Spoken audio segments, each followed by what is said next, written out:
Nindot kayong balikon pagpaminaw no nga moingon si Jesus pauli nga malinawon. Kamuron iguli ninyo malinawon ba mo? Kita ra ba inigawas nato sa simbahan gubot kay tong utok unsay sunod natong buhaton tibok adlaw no? To pa ko'y labhanan, to pa ko'y atuunon, to pa ko'y bayron ng utang, to pa ko'y usbunon dito, to pa ko'y garden, to pa ko'y bisag unsa na lang ato naon-naon. Mingon sa dang pari, to pa ko'y kolektahonon, ana. Bisag unsa na lang ba? Gubot kay atong utok inighuman sa misa. Kana kun manimbata. Pero ang gusto dahil ni Kristo nga mo pauli ta nga malinawon. Relax. Why stress? Nya kanus man na mahitabo? Kung mapasaylo ang atong mga sala. Kung mapasaylo ang atong mga sala, kana malinawon na ta.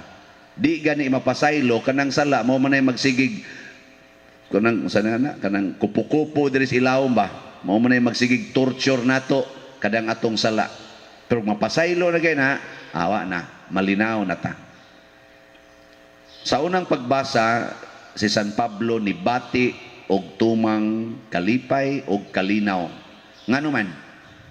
Matod pa niya, ako ang labing dakong makasasala nga di na gani ko angayan nga tawgon nga usa sa iyang mga apostol. Di gani ko angayan nga magpakita si Jesus nako.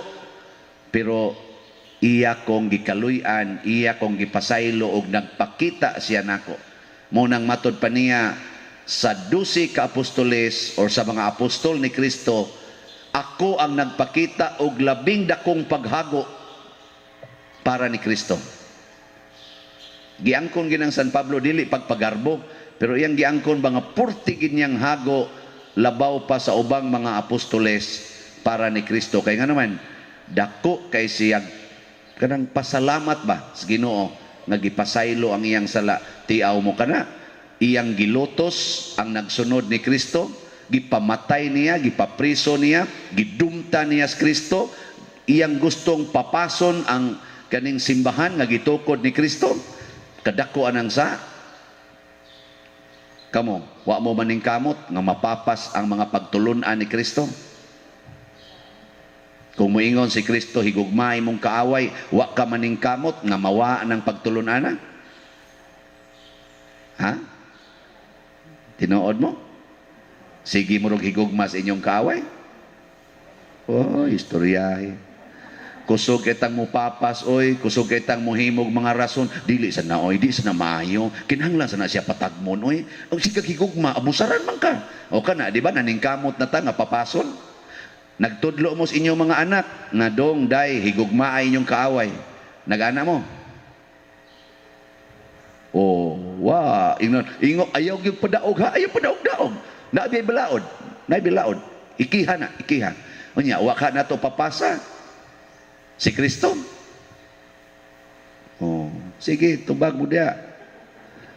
Kanang niingon si Kristo nga ibaligya ang tanan o gihatag ang halin ngadtos mga kabos aron maangko nimo ang gingharias langit. Kinsan nyo dinhi ang nagsigig tudlo ana ngadtos nyo mga anak o sa inyo mga pag-umangkon kana mga minyo. Kinsay nagtudlo ninyo ana nga di gid ta maghupot og bahandi aning kalibutan na ibaligya ginang tanan, i-share ginang tanan. Kinsa ninyo igatudlo dinhi? Oh, wa di ay. So pulos di ay ta naningkamot nga mapapas ng pagtulunana. Ato ownership. Ako gyud. Kasagaran ninyo magtudlo unsa man kursuha imong kwaon day.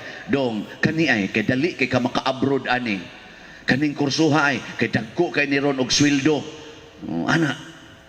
Wa gyud nag-ingon kaning kursuha day kani dong kay makaalagad ka anis mga tao nya mapobre gyud ka ani. Maliwat gyud kas Ginoo. Sa unsam day kurso atong Kristo panday. Sa unya mamanday ra gyud ko siya. Oh, mamanday la. Wa tay gastuhanan ana. Katon ra kag sukod-sukod ana patudlo lang diha nila ni kuanay kaning sidro. Nya kinahanglan pa ka bayad og dako. Wa na. Karon nga stress ta kay ang gigukod nato kadtog yung mga tag-as kayo nga mga ranggo ana tag-as kay nga mga educational attainments. Dagko mga sweldo, wa nay gatudlo, blessed are you who are poor. Bulahan kamong mga kabos. Ay kasi gatudlo ninyo ani sa inyong mga anak be. Oh, wa na. Mauna si Kristo sa atong ebanghelyo misaway sa gadapit niya. Proud kay gadapit niya nga gipakaon siya didto. Kaming mga pare god imbitaronon man gid niya, liwat maming Kristo no, imbitaron gimig kaon ba. Pero usahay is Kristo manginsultos nang imbitar niya. Labi na gyud wa na mohaom bitaw ang kinabuhi. Di gyud managanas Kristo ginsulto. Sunan kani gitagsa-tagsa gyud insulto ni Kristo. Kay gisaway man sas nag-imbitar niya ang katong babae nga mingsulod niya gasigi intawog hilak, gasigi og trapo sa iyang buhok ngadto sa tiil ni Hesus, niya buubuan pagid niya atong pahumot nga iyang gigamit. Kay purti man tong makasasalaa. Ang uban gani moingon man gani nga siya kuno to si Maria Magdalena. Mao kuno to ang kay purti, di ba? Pito mo na kayawa diyang Maria Magdalena. So ang uban moingon mao to si Maria Magdalena, mao to ilang encounter ni Hesus. Gisaway kay well-known man, notorious sinner man as Maria Magdalena, publicly ba known nya ni duol mo tong niingon dayon ang Parisiyo kung tinuod pa ni siya nga Ginoo, kaila gid ni siya kinsa ning bayhana, kay kaming tanan kaila ganimi. Kamuron makakita mo nako nga nay magsigig agbay nako nga iladog yung prostitute. Unsa inyong isulti nya magpaagbay rasad ko, holding hands pa mi maglakaw. Unsa inyo ikasulti? Huy, tubag. May mo, usa pari na siya. Ngano kuyog-kuyog mo na siya na. Unsa ko ng klasiyas pari? Di ba mo ana gid mo no?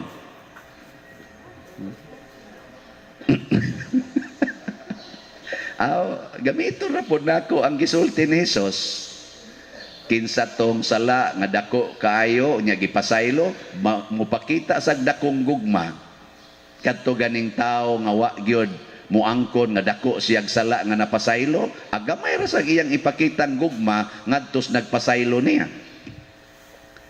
Kung nakasinati ang maong babae nga gipasaylo siya sa Ginoo, ang tanan nga simbolos Ginoo higugmaon niyag maayo.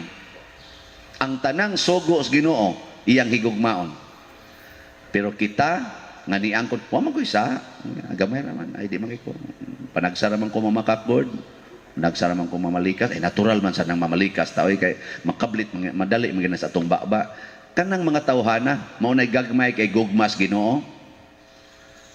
Pero kung mag-anam gitag ka paubos, mapaubsanon, mag-anam tag ka kita pagkadako di ay sa akong sa nagipasaylo. Una, ang original sin.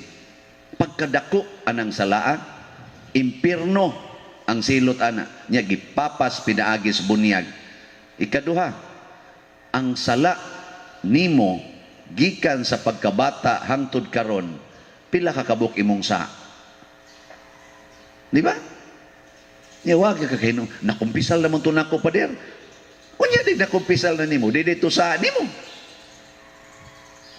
Umana magutugon, pangabit ra man to kadiyot, wa man to gani kaabot sa kabuwan, nag-off na mami ato. Unya di dito sa di ay. Si San Pablo na hinumdum sa iyang pagkamanlulutos ni Kristo, bisag dugay na kaito, bisag giingna na siya ni Ananias, ang tanan mong sala gipasaylo o giayo ka ni Hesus. Dugay na kaito, pero gisigihan yung hinumdum ni Kristo. Kita kusog kay tang mohinumdum sa sala sa atong isig katao, pero di ta mahinumdum sa atong sala. Muna ang hagit karon mao day ni aron magsigitag pasalamat sa Ginoo, kalimti ang sala sa imong isig katao, kalimti ng sala sa imong anak, kanang sala sa imong bana, sa imong asawa, sa imong ugangan, sa imong silingan, sa imong office mate, sa imong classmate, hastang sa pare kalimti. Unya ang imong sala mo sige hinumdum, gikan sa imong pagkagamay hinumdumi na siya, nya sigihi og pangayog pasaylos Ginoo og pasalamat sa Ginoo nga gipasaylo ka. Kana you will become a very humble and loving Christian.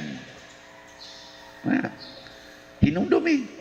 Kadto ding imong pagtubag-tubag sa imong mama ug papa, di dito sala, kapila man nimo sila gitubag. Nya karon nga nagmasakito na gani imong mamagpapa, singhagan lang nimo tungod kay ikaw mo'y nagatiman, ingnon pa nimo, wa sa nimo'y buot oy, nganong nangihim sa kadabanding. Ana. Di na juga kalakaw nga tusian. Ana. Ako kusog ra ba kay ko maninghag sa una sa akong amahan. Hilak bud akong mama. Tungod lang kay di mo inom stambal katong paralyzed na siya. Tungod sa akong dakong kabalaka nga maatake na sagbalik, nya di nila imnon ang tambal magsigi kog yaw-yaw. Hangtod mo hilak in towns mama, mo hilak sa papa. Moingon na lang gud to papa og si mama, wata na lang dong nga mga matay mi para wa nay makapabugat nimo dinhi.